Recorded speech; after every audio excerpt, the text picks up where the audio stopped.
Vamos lá, questão 20, questão que trata do sincretismo religioso, questão de história. Não foi uma questão difícil, foi uma questão fácil pelo que foi colocado na preposição errada aqui, né? Então, eles dão um texto aqui, é um texto de embasamento, é um texto chamativo que convida à questão, né? E o texto diz o seguinte: a beleza, o mistério e a pompa dos terreiros de Umbanda e Candomblé pelo Brasil afora, em particular na Bahia, vem de longe, no tempo e no espaço. Nasceram da cultura e da religiosidade dos negros que deixaram tantas outras marcas profundas em nossa sociedade, desde que foram retirados à força de suas comunidades e aqui desembarcaram em finais do século XVI, trazendo crenças e ritos cuja prática muitas vezes lhe custou caro. De fato, né? Se a gente pegar essa segunda, final do século XVI é a segunda metade do século XVI, que é 1500, né? De 1500 a 1600 é a segunda metade do século XVI, que foi quando começou a chegar os primeiros negros vindo da África, né? Que já eram utilizados em Portugal, viu, gente? Não pense que a escravidão surgiu aqui no Brasil, não. A escravidão, Portugal já utilizava negro, né? Antes mesmo da chegada dos portugueses aqui no Brasil. Os árabes também já escravizavam os negros e os próprios negros escravizavam a si mesmos no Império do Daomé, no Império do Mali, enfim, na história africana, né? Tanto é que eram eles que escravizavam, muitas vezes eram eles que se escravizavam, a tribo dominava a tribo e depois vendia aos próprios portugueses. Então, mas a questão aqui é para tratar de sincretismo religioso. Então, se você pega aqui, do final do século XVI até 1937, que é quando a capoeira deixa de ser criminalizada, porque Getúlio Vargas vai assistir uma apresentação de capoeira, acha bonito e descriminaliza, porque era punível com até 6 meses de detenção, viu? Dançar capoeira ou lutar capoeira era uma coisa criminalizada. Então, observe, de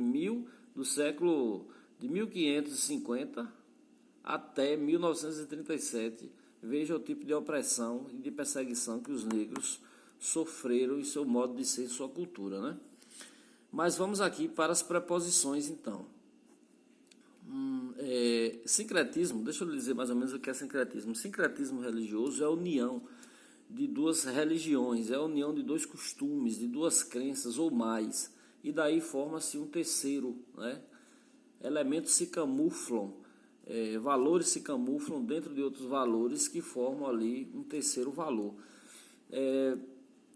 Eu cito aqui a questão do cristianismo. O cristianismo, quando se tornou religião oficial em Roma, muita coisa foi adaptada.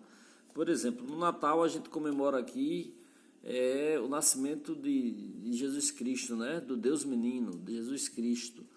Mas em Roma, antes mesmo do cristianismo existir, já se tinha uma celebração forte no mês de dezembro, que era a comemoração do equinócio do inverno, né? Do equinócio de verão, quero dizer. Então, assim, do solstício, não é equinócio não, equinócio é dias e noites iguais, é solstício de verão, né? Então, assim, era uma data muito forte, né? Era uma festa muito forte. E também no dia 25 de dezembro se comemorava, era a data que se comemorava o dia do Deus Sol. Então, como era uma coisa muito forte, o cristianismo praticamente se valeu dessas datas e colocou o Natal e o nascimento de Cristo nesse período. Então, isso também é sincretismo, e é sincretismo religioso. Você vê que há uma fusão, né?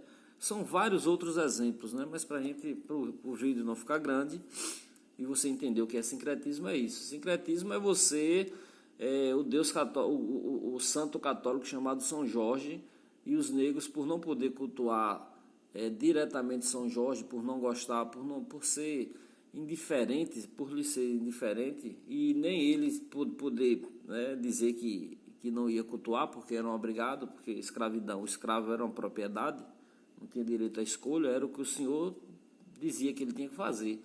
Então ele pegava os seus deuses lá, os seus orixás, e cultuavam camuflado. Então São Jorge aqui era quem? Ogum. Ogum. Então vamos lá, só para você entender mais ou menos o que é sincretismo, né? A questão diz o seguinte: com base no exposto, assinale a alternativa incorreta. Observe que todas as preposições são corretas e apenas uma é incorreta. Geralmente, esse tipo de preposição que busca, esse tipo de questão que busca a preposição incorreta, ele sempre coloca, ó, tá em caixa alta aqui, tá vendo? Para que você não voe, não seja um voador e erre a preposição. Então, vamos lá. O que diz, vamos ver se a letra A é correta ou incorreta, né? A tradicional lavagem da escadaria da Igreja do Senhor do Bonfim teria surgido de um culto em homenagem a Oxalá, orixá iorubá responsável pela criação do céu e da terra e de todos os seres. Essa preposição aqui fala de Oxalá. Oxalá é uma entidade, Oxalá é um orixá. Deixa eu explicar para você aqui o que é um orixá. O orixá é uma entidade, né? É uma espécie de Deus.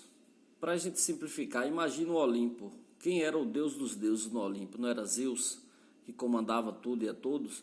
Pois é.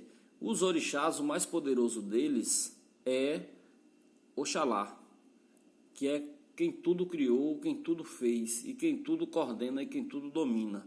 É o maior de todos os orixás, é o Oxalá, né?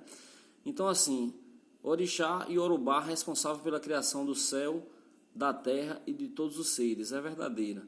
Orixá, porque assim, ó, deixa eu explicar aqui. Iorubá, na verdade, era uma nação, a nação iorubá, que era definido também pelo idioma, né? Esses iorubás eram povos que estavam mais próximos do Atlântico, que eram colonizados e trazidos, que eram colonizados também, mas trazidos aqui para o Brasil, levados para os Estados Unidos, que falavam a língua iorubá. Eles foram capturados e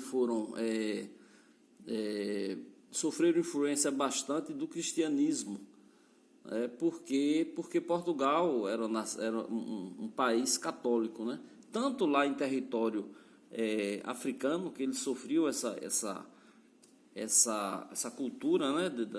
Não só a cultura em seus vários aspectos, mas principalmente no religioso.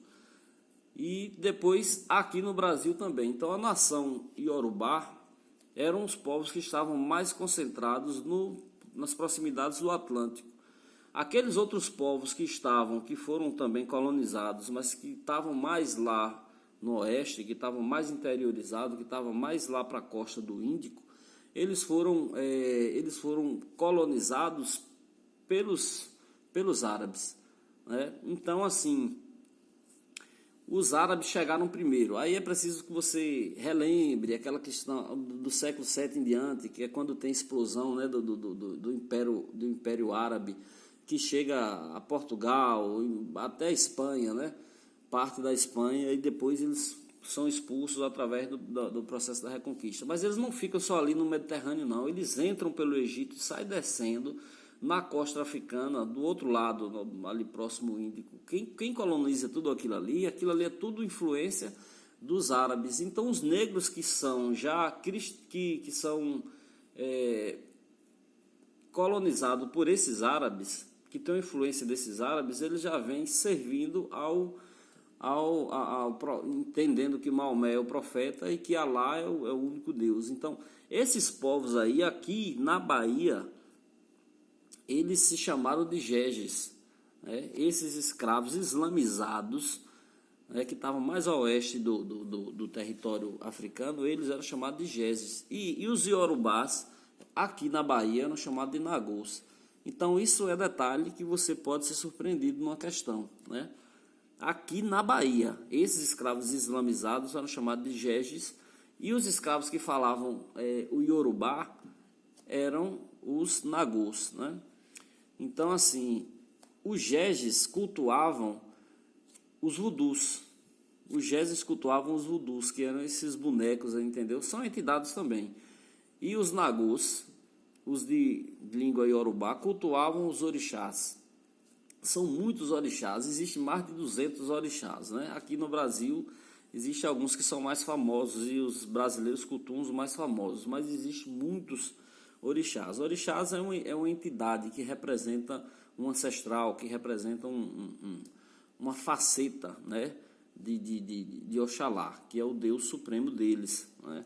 Então a questão aqui está correta, por quê? Porque a tradicional lavagem das escadarias da Igreja do Senhor do Bonfim teria surgido de um culto em homenagem a Oxalá. Aqui é o seguinte, deixa eu entrar aqui nesse detalhe. Essa lavagem das escadarias de Bonfim, ela surge com um capitão Teodósio Rodrigues Faria, se não me falha a memória. Esse cidadão, quando ele comandava 3 navios negreiros, né? Olha aí, um escravizador, né? Ao atravessar o Atlântico, ele enfrentou uma tempestade gigantesca, e ali ele fez uma promessa que se traria uma imagem de Senhor do Bonfim, do Cristo crucificado para o Brasil, se fosse poupada a sua vida. E como ele foi salvo, o que foi que aconteceu? Ele trouxe uma imagem de Senhor do Bonfim de Portugal e colocou na igreja que estava em construção, que foi em 1745, né? Enquanto a igreja terminava de ser construída, deixaram lá embaixo na igreja lá da Conceição da Praia, né? Nossa Senhora da Conceição da Praia. E quando a igreja concluiu, que trouxeram essa imagem, que é lá da Cidade Baixa até a colina do Bonfim, foi que deu origem a essa lavagem, né?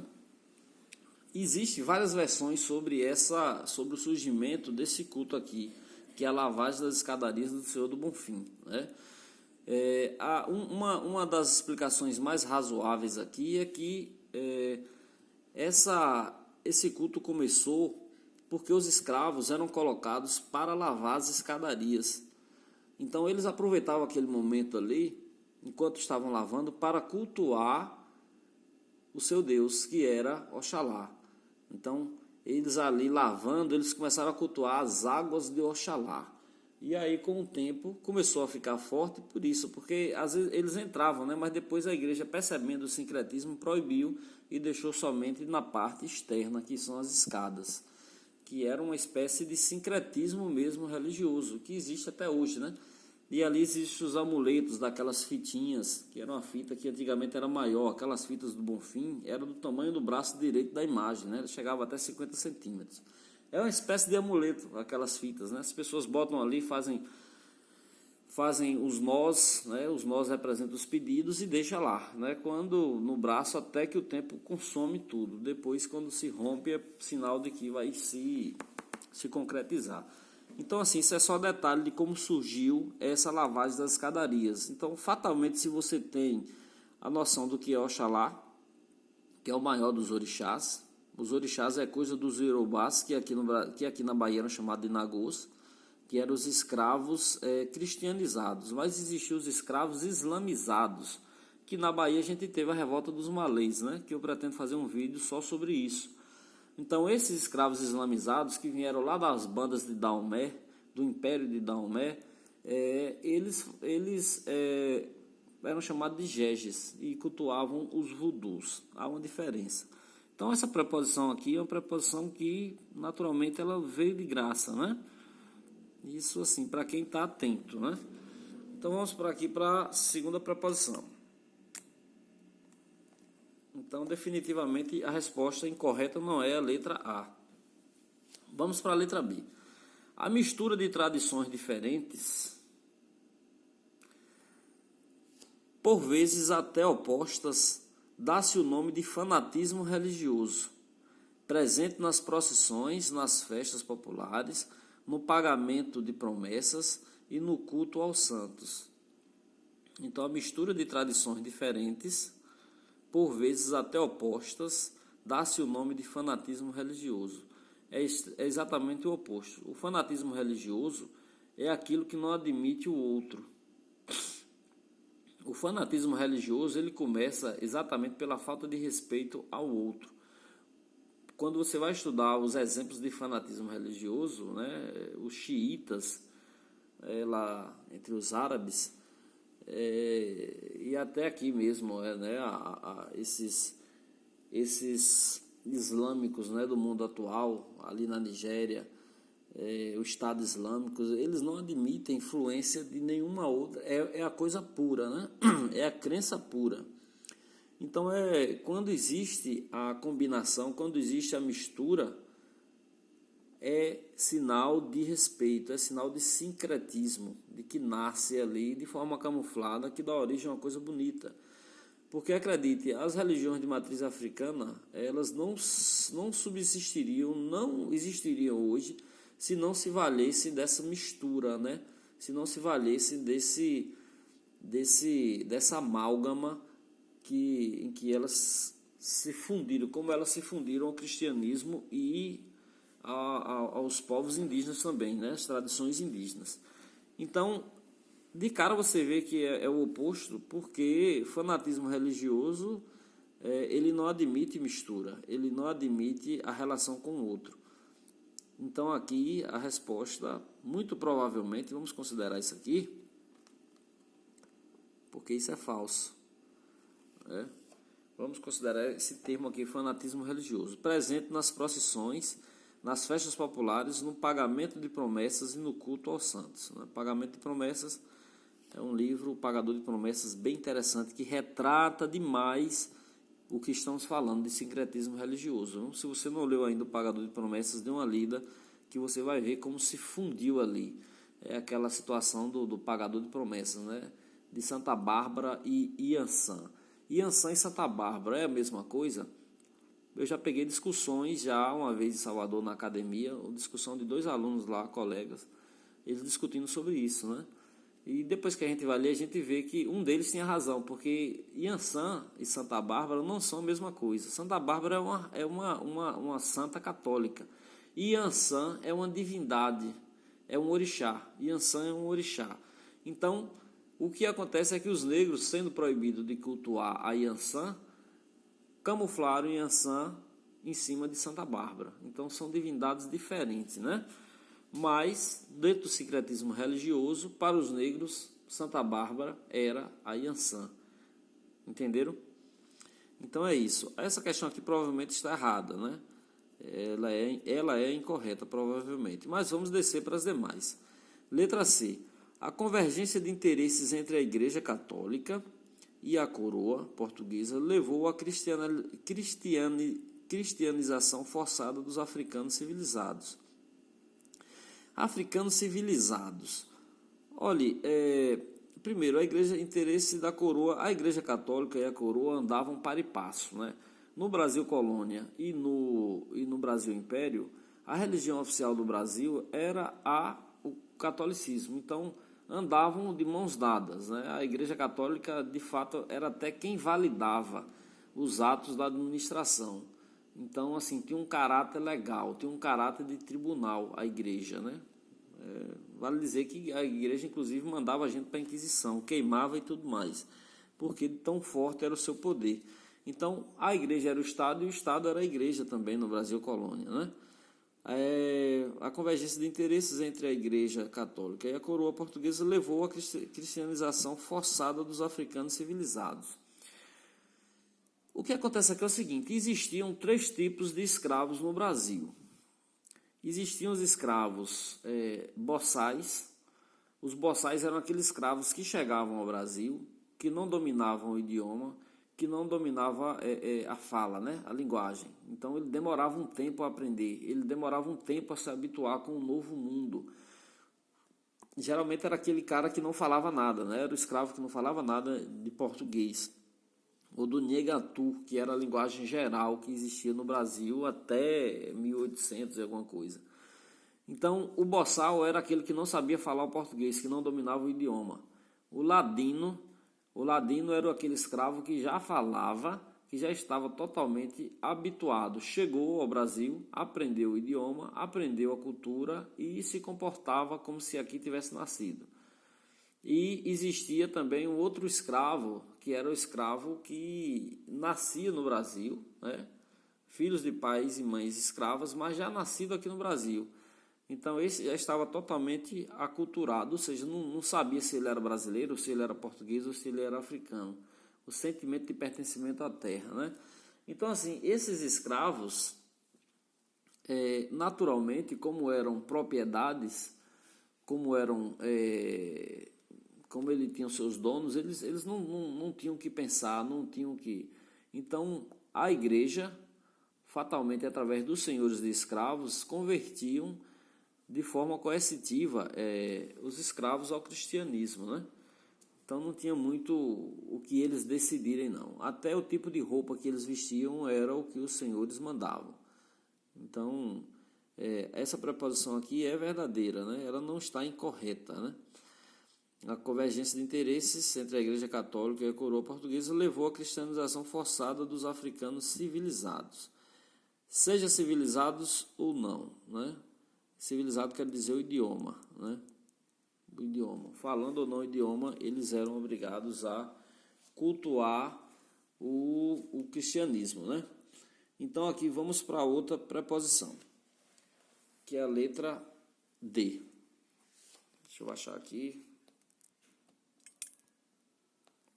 Letra D. Como forma de resistência à opressão e para preservarem vivas suas tradições, os escravos incorporaram e adaptaram elementos do catolicismo à tradicional religiosidade africana. Pronto. Aqui realmente é o símbolo maior, é a fala maior, né, a preposição que exemplifica bem a questão do sincretismo, né? Como forma de resistência à opressão e para preservarem vivas suas tradições, os escravos incorporaram e adaptaram elementos do catolicismo à tradicional religiosidade africana. Então, os escravos eram proibidos de cultuar seus deuses africanos, certo?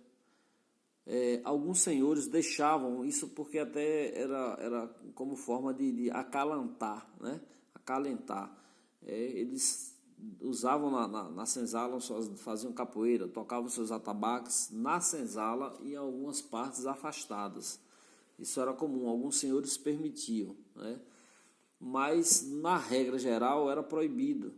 Se você for ver Tenda dos Milagres, que é um romance de Jorge Amado, você vai ter a exata noção de como era perseguido, de como era proibido as práticas das religiões de matriz africana, de como era proibido a dança da capoeira, qualquer manifestação cultural dos negros, tudo era proibido. Então o que eles faziam?